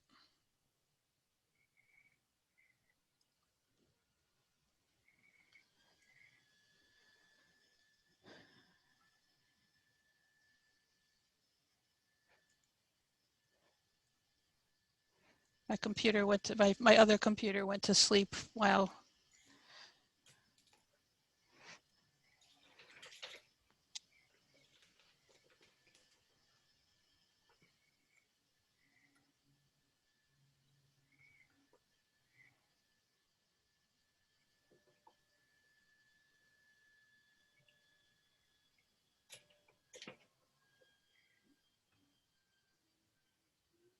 Can I ask sort of a related question then while you're Yes. looking for that? Yep. So I don't, not to take over Jen's question, it might not be related, but just in terms of our future meetings and what we are hoping to gain out of our next coming meetings, what are our goals moving forward? So obviously we have as a committee what our overall goals are in our charge, but now that the consultants have been hired to start working on the plan, and we're available as they might need us, but in terms of us gaining new knowledge and additional speakers and things, what are our goals moving forward so that we can, I feel like that would help me personally make a better decision about making suggestions for future meetings and additional speakers. So I'm generally following what we have on the committee's webpage for our purpose. So if something fits within recommending priority of coastal resilience projects, identifying overlap or opportunities, coordination with other town plans, assisting with obtaining community feedback, reviewing pertinent existing regulations to include coastal resiliency accommodations and identifying any disconnects, regularly reviewing information on sea level rise projections, review the activities of other coastal communities. Those are the items that are listed in our purpose. And so when I'm looking for topics, that's what I'm referencing to see if this is something that is appropriate or not. So Chip Fletcher is the Associate Dean for Academic Affairs and a professor at the School of Ocean and Earth Science and Technology at the University of Hawaii. He is a coastal geologist. He teaches courses on climate change, coastal community resiliency, and a few other things. So I do recommend the podcast. Let me see if I have my notes from that. When I was listening to it, I was just constantly updating an email to Vince saying, oh, look at this, look at that.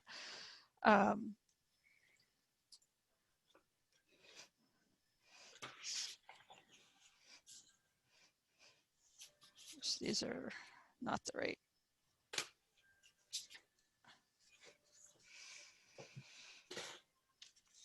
He mentioned some programs for,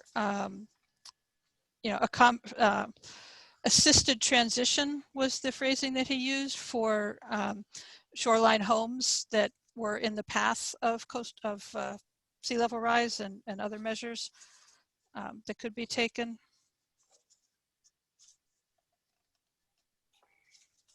And I don't have the notes in front of me from that podcast. I apologize.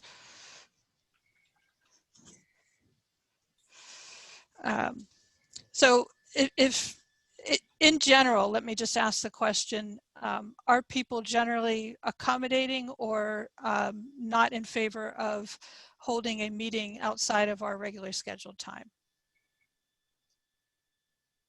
Fritz? You're on mute, Fritz. Of course, my schedule is very flexible, so I I'm in favor of, scheduling whatever time we need to, but I recognize other people on the committee are maybe not so free. Right. Graham? I would also be interested in seeing if we can find a way to make this work. Okay. With all our schedules, I think we can only gain something. Thank you, Graham. Peter? Too inflexible. So let's do it. Okay. Gary?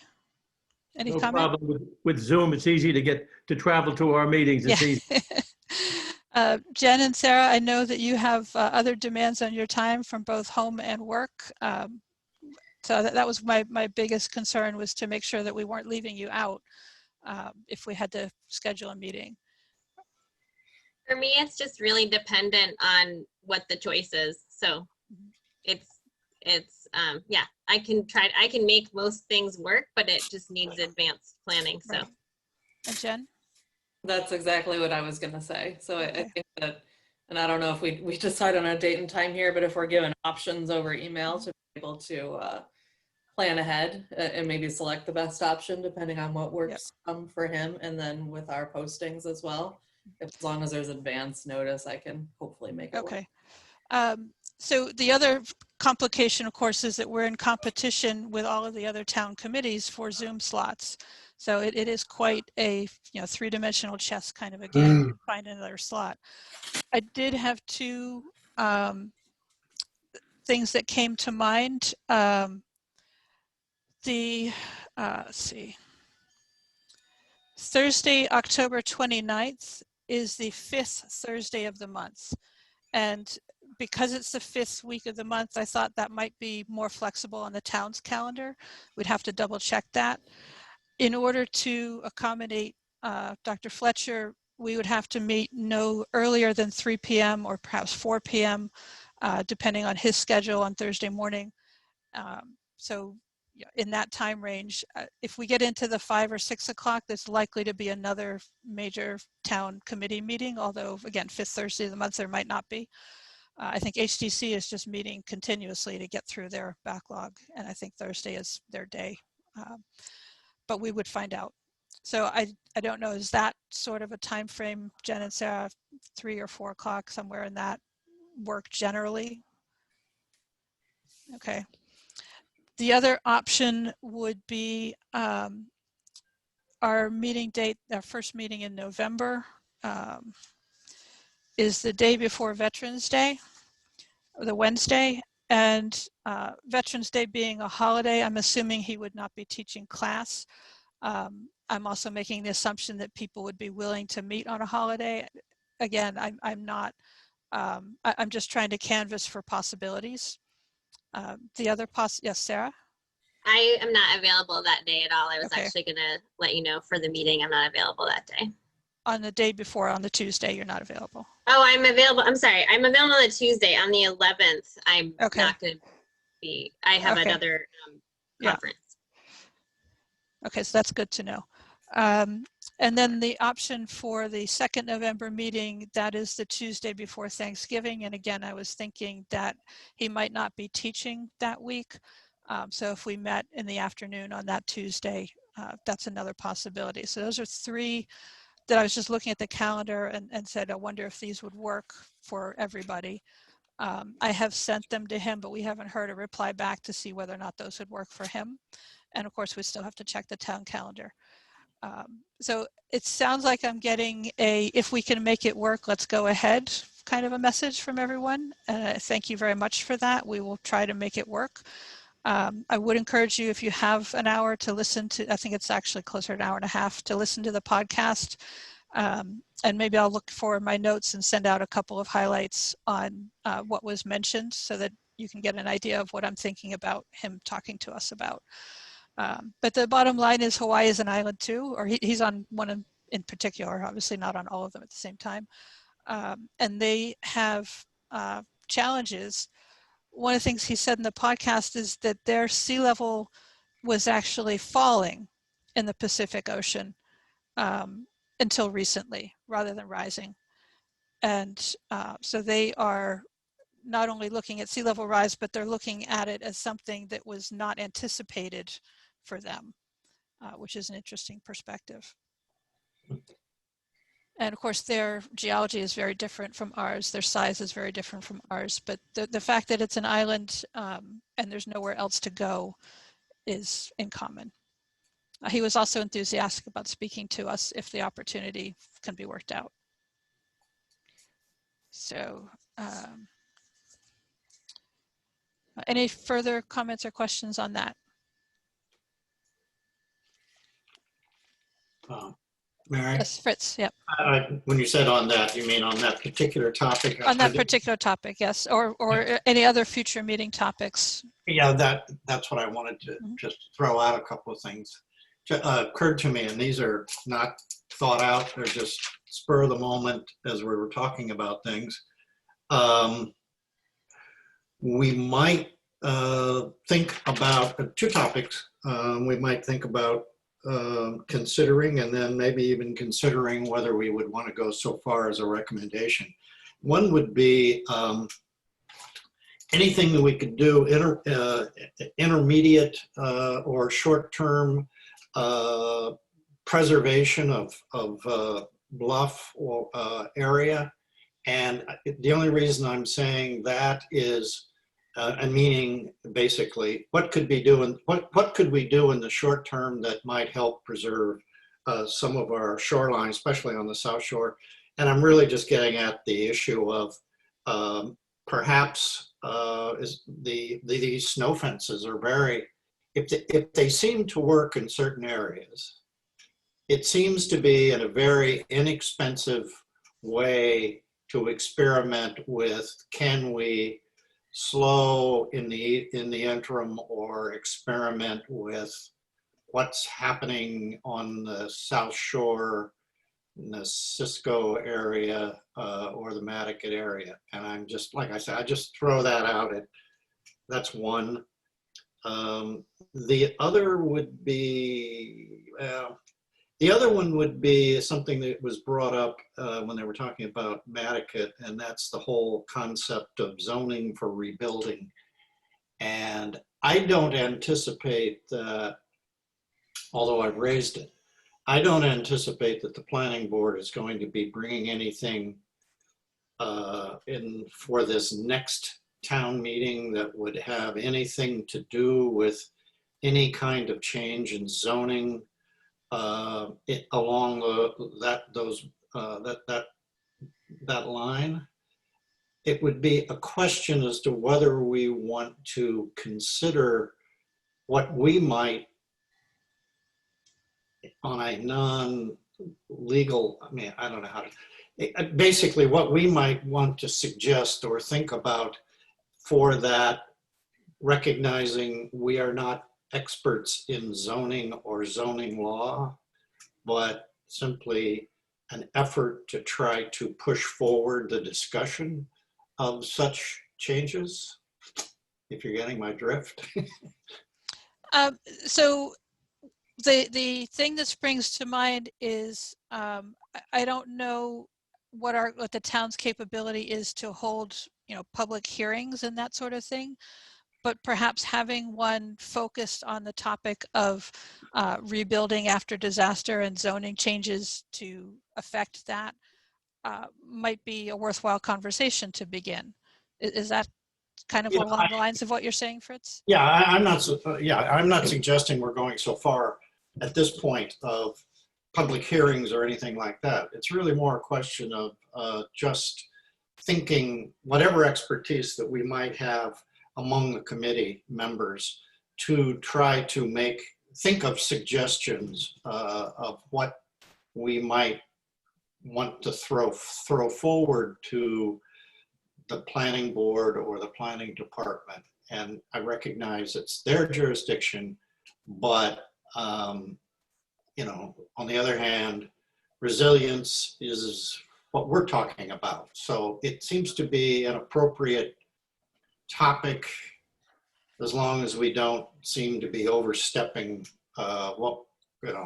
telling them what the planning board or planning department ought to do, but simply trying to provide some input or suggestions about what planning ought to be thinking about. And so that's one. And in terms of the bluff type thing, the other topic, which again is a very specific topic, but is something that we might want to generate some discussion. And again, I guess it's maybe with DPW. And that's really the condition of the public beaches at Nantucket and at Cisco, and what we might do to help preserve those areas. I mean, what happens when you have a public beach and a bluff and people just walk over it? If you take a look at the parking lot at Cisco Beach, it's no wonder that the cliff there, the bluff there is breaking down. It's because everybody's walking over it. And it becomes a windswept kind of desert because there's no planting where all the parking is. So for instance, if there were a buffer zone between the parking and the beach, that is, I don't know, I mean, doing something. Is that something that we would want to discuss, or is that too narrow? Well, thank you for those suggestions. We'll Okay, see what we just can throwing do. them out. Yeah, I appreciate it. Other thoughts on future meeting topics? Yes, Graham. I just wanted to thank you and Vince for bringing everyone together. We heard from so many people today about situations in Nantucket, and it was really beneficial to hear from so many people and perspectives and ways of approaching it. So that was, I think, really effective. So thank you. Thank you. Peter. And going on what Graham just said, can we do that for all the other areas in the island? To bring the various area association executives committee members together, as well as the conservation groups that are in those areas. It's as a way to sort of update us on what efforts are going on. Yes, the Pocomo area has a group of residents who did a soft erosion control approach there on the east side of Pocomo Point. As we probably know, the Gamble Mansion was moved back. And then on that west face, there are various efforts to control that. Might be good for all of us to just get a sense of who these people are. And then that's a way for us to extend our hand, if you will, so that people know what we're doing. And, you know, I'm not really explaining it very well, but it'd be good if we hit all the areas around the island where this was going on. Yeah, that was what Vince and I were talking about, is Nantucket, because we were aware of things going on, was an easy one to bring together. But that's the question. Are there other areas that we should focus on where there are groups either in private efforts or there are, you know, conditions that we're not individually aware of because we don't happen to frequent that area? So Pocomo is a good one. You know, I hadn't thought of that. So thank you, Peter. Cisco is definitely on the radar. So yes, that is an intention. Jen? I really I agree what we did today and what you're saying, Mary, about looking at some of the other areas and Peter and having a similar meetings. And I wonder if it makes sense to look at the sections that we gave to the consultant as far as breaking down the island and going about it that way. And then it kind of helps us focus and maybe pull some of that information together to pass on to the consultants as well. And then on a side note, I think it builds into what, you know, Fritz is saying, which I kind of agree with. We can start to see what's actually working potentially in places on the island, and it doesn't make sense for us to start making at least some recommendations or put together with the education committee some examples of how things are currently functioning on island that might work for, say, the South Shore. These are options people are exploring, and it might help that kind of education piece while we're waiting to work with the consultants as well. What can we do right now that would be useful? And that's one of the points I wanted to make, is that our meetings actually have three purposes. One is for us to get together and do what we're supposed to do, but because the meetings are recorded, that information is then available to Arcadis or to any other consultant that we might be working with, and it's also available to the public. So when I'm looking for topics, I'm also looking through those other two lenses as to what would be useful, not just for us, but for other groups who need that kind of information. Okay, other comments on future topics? Vince, you're on mute, but go ahead. Thank you. I know you're looking for the comments for future topics, but just to kind of step back for the previous ones, if anyone has any contacts in any of the specific area associations as they related to the areas in the RFP map that Jen and I developed, that'd be great. Also, I can't but let it go. One of the areas that I wouldn't mind looking at anytime soon will be Brant Point area. Just as an idea for the issues facing that area, but also what's being looked at locally. That's a great point. We all know about Brant Point, but we don't necessarily all know what's going on there in order to address the flooding and the sea level rise issues. So thank you for adding that, Vince. All right, we're running a little bit over time, but I did want to ask if anyone has specific information about the erosion at the Cisco Beach parking lot. It's a land bank property, and so I don't think we have any land bank representatives. Peter, go ahead. I would think that you'd want to have someone, you'd want to talk to them first. I heard what Fritz was saying, but it'd be the land bank that would decide whether they were going to plant beach grass, create a buffer zone or whatever. And it's not, I mean, yes, people are jumping over the bank and walking down the bank, and that causes erosion to a certain extent. But I got to say, it's the winter storms that make that advance inland. And then the town has in the past, when you couldn't get down to the beach, a couple of years ago, they used, I think they did it at Nantucket, aluminum gangways so that people could get down to the beach. And as long as there's going to be people going to that beach, there's going to be people walking over that area. I think it's pointless to plant beach grass because people are going to walk over it. There may be a way that you go through it, but it gets so much traffic down there. I think you kind of have to accept that the island is migrating inland, and you're going to have to adapt to it. I don't know about the beach grass slowing it down. Well, I think to Fritz's point, if we can make a recommendation such as, permanently installing stairs or, installing stairs in more locations, it's not just a beach protection issue, it's also an access issue for the public. There's some of those banks that I would not want to jump off of, and I don't know if I could get back out. So, it's definitely appreciated by at least some of us when the stairs are there. So we are running a little over time. Any last thoughts from anyone? Fritz, I'm sorry to disappoint you at not ending at 11:59:59 today, but all right, I'll entertain a motion to adjourn. So moved. Thank you, Fritz. So we have a second. Second. Thank you, Gary. And so roll call vote. Gary? Aye. Sarah? Aye. Peter? Aye. Graham? Aye. Jen? Aye. Fritz? Aye. And chair votes aye. Thank you all. And we'll stay in touch about any potential future meeting dates or any changes. Yeah. Thank you. Have a good day, everyone. Bye. Thank you. Oh.